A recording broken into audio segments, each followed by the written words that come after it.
So, ngayon, gagamitin natin 3 talong sa 1 pound ng ground pork. Hugas ng kamay. So, ngayon, gagawin natin, i-grill natin siya. Gagamit tayo ng portable gas stove, right? So, papatok natin yan yung 3. Ikot-ikot. Pag wala tayong portable gas stove, pwedeng i-toaster. Gamitin ng toaster, high fire, pwede nyong i-broil, di ba? Alexa, set timer for 1 minute. 1 minute. Start now. Ngayon, pwede na tayong gumawa ng iba pa dito, di ba? Pwede na tayo mag-peel ng patatas.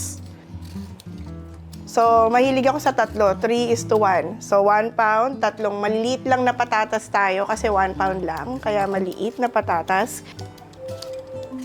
So, nag-alarm na si Alexa. Alexa, stop.